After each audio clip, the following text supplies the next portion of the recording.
के लिए मेरे पास क्या होने चाहिए, सबसे पहले ट्रेडिंग व्यू। ये क्या करता है, चार्ट बताता है, उसके बाद से पैटर्न बताएगा, बहुत सारे नॉमेनक्लेचर जो हैं मैं धीरे धीरे बताऊंगा। उसके बाद ये मनी कंट्रोल, ये जितनी भी फाइनेंशियली न्यूज़ है, कंपनियों के बारे में न्यूज़ बताती है, क्या अपडेट है कंपनियों के बारे में, कब क्या ग्रोथ हो रहा है, उसकी कमियां क्या हैं, खूबियां क्या हैं, सारा मनी कंट्रोल के ऐप पे जाके आप इस पे पढ़ सकते हैं। दूसरा कि पार्टिकुलर किसी शेयर के बारे में आपको अगर जानना हो तो आप क्या करें, स्क्रीनर में जाएं और उसका नाम डालेंगे तो सारा हिस्ट्री इसका निकल जाएगा। धीरे धीरे मैं हर एप्लीकेशन को बताऊंगा कि कैसे इसको चलाना है। इक्विटी मास्टर भी हमें अच्छा लगा क्योंकि ये क्या करता है कि सेक्टर वाइज शेयरों का नाम बताता है और आपको परफॉर्मेंस बताता है कि अभी क्या चल रहा है, किस सेक्टर में कौन अच्छा परफॉर्म कर रहा है, अभी तत्काल में कौन सेक्टर अच्छा काम कर रहा है।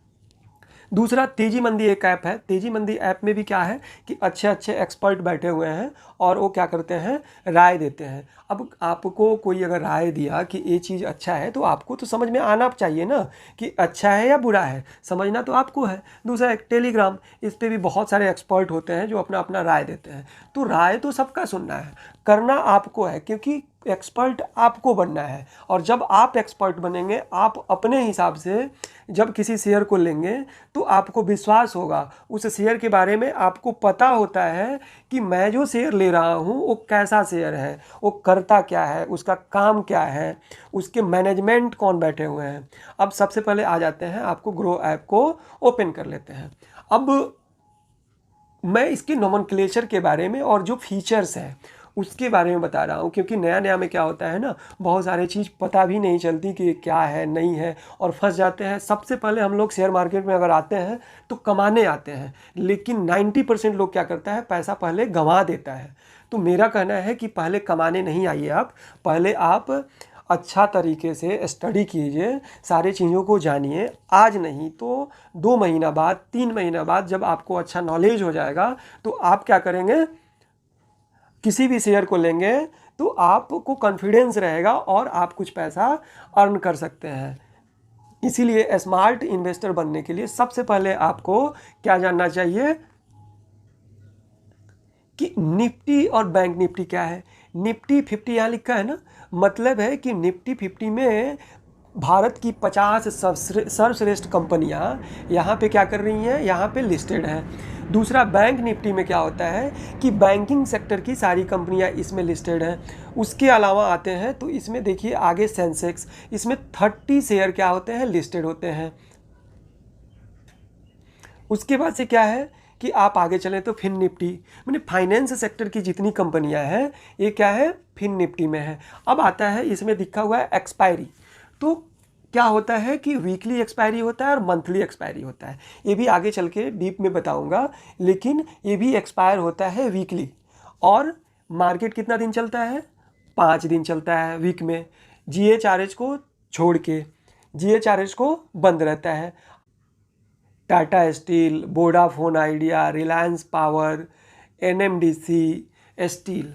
अब इसके परफॉर्मेंस देखिए, कोई 0.76 क्या है, घटा है, किसी में 0.56 माइनस हुआ है। रिलायंस पावर आज 5% के करीब बढ़ा है।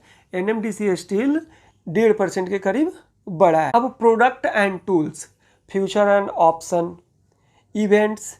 इवेंट्स को अगर ओपन करेंगे तो इवेंट्स में क्या है कि कौन सी कंपनियों के बारे में ये बता रहा है।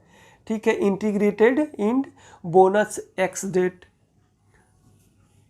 उसके बाद से जो भी कंपनियों में जो अपडेट हो रहा होगा, बोनस दे रहा होगा।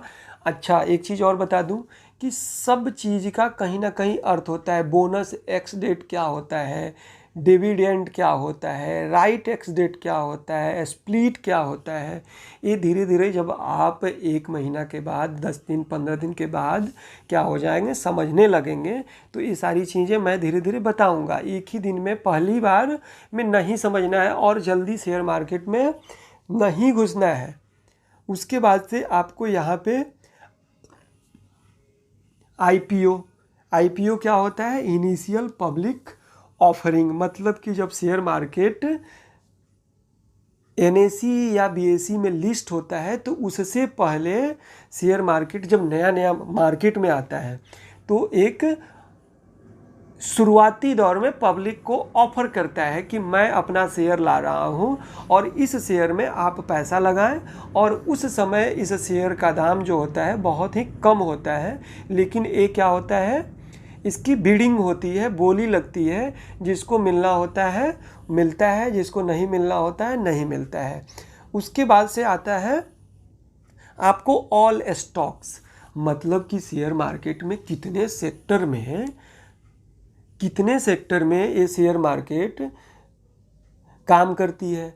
जैसे यहाँ पे अगर फिल्टर करूँ तो देखिए यहाँ पे क्या है, agriculture, April and accessories, automobiles, banking sector में है, कंज्यूमर ड्यूरेबल में है, ठीक है, इनर्जी में है, डेराइव्ड मटेरियल में है, फाइनेंशियल में है, एफएमसीजी में है, हेल्थ केयर है, हॉस्पिटैलिटी है, इंडस्ट्रियल प्रोडक्ट है। बहुत सारी कंपनियां हैं, बहुत सारे सेक्टर हैं जो इस सारे सेक्टर में काम करते हैं। जैसे आईटी से रिलेटेड आप लगभग इन शेयरों के बारे में, इन सेक्टर के बारे में ज़रूर जानते होंगे, लेकिन कौन सी कंपनी काम कर रही है ये सारा जब एक एक खोल के आप, जैसे एग्रीकल्चर सेक्टर में कौन काम कर रहा है, जैसे एग्रीकल्चर सेक्टर के कितनी कंपनियां हैं, तो यहाँ पे अप्लाई जब करेंगे तो आपको फिल्टर होके आ जाएगा, ठीक है। बॉम्बे हाइब्रिड सीड्स, ये क्या है कि खेती बाड़ी से और एग्रीकल्चर से रिलेटेड सारे कंपनियों का नाम और परफॉर्मेंस यहाँ पे दिखाएगा। अब आते हैं बैक करके कि यहाँ पे आज के टॉप लूजर कौन से हैं। अब टॉप लूजर में देख लीजिए कि स्मॉल कैप, मिड कैप और लार्ज कैप, मतलब कि 3 प्रकार के मिड साइज की कंपनियाँ होती हैं। सबसे पहला क्या होता है, लार्ज कैप, जो बड़ी कंपनियाँ हैं। उसके बाद मिड कैप और उसके बाद स्मॉल कैप। ये कैसे निर्धारण होता है, आपको मार्केट कैप के अनुसार ये निर्धारित होता है। दूसरा क्या हो गया, टॉप गेनर में क्या है, स्मॉल कैप की कंपनियां। देखिए आज क्या है कि आपको यहाँ 8% एक दिन में बढ़ा है, जबकि बैंक क्या करता है एक साल में आपको 5 से 6% देता है। तो क्या हम एक साल किसी शेयर को होल्ड करने के लिए रुक नहीं सकते? किसी शेयर के अच्छाई और बुराई को पता करने के लिए क्या हम उसके बारे में पता नहीं कर सकते? तो अगर आप अच्छे से एनालिसिस करेंगे तो एक दिन का काम है ये 8% कमाना। आपको स्लाइड के अनुसार बताएंगे भी, स्लाइड से दिखा के भी बताएंगे कि कैसे एक काम करती हैं। लेकिन आप देखें यहाँ मिड कैप में देखें तो एक एक दिन में क्या है, आपको ये देखिए 4% बढ़ा है, ठीक है। यहाँ मझगांव डॉकयार्ड क्या है 4%, 3.5% बढ़ गया।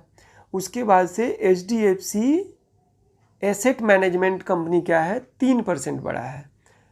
अब नेक्स्ट आते हैं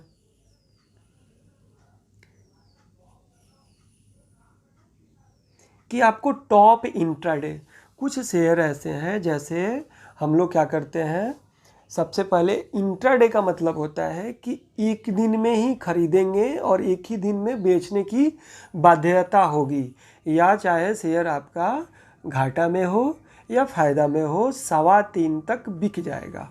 अब इसका टाइमिंग क्या होता है, 9:15 में मार्केट खुलता है और 3:15 में जाके बंद हो जाता है। उससे पहले आपको इस बीच में ही मार्केट शेयर को ख़रीदना होता है और बेचना होता है। अब आगे चल के बताऊंगा कैसे ख़रीदना होता है, कैसे बेचना होता है। न्यूज़ में, स्टॉक इन न्यूज़, मतलब कि आपको कौन सा स्टॉक है जो न्यूज़ में है। न्यूज़ भी आते रहती हैं कंपनियों के बारे में, अच्छा भी न्यूज़ आता है और ख़राब भी न्यूज़ आता है, तो इसको भी जानना होता है, इसको भी पहचानना होता है कि कौन से शेयर का न्यूज़ अच्छा आया है और कौन से शेयर का न्यूज़ ख़राब आया है। तो आपको इसके बारे में जानने के लिए आपको इसीलिए बताए थे कि जो पीछे स्लाइड में दिखाए थे कि इन एप्लीकेशनों के बारे में आपको जानना ज़रूरी होता है।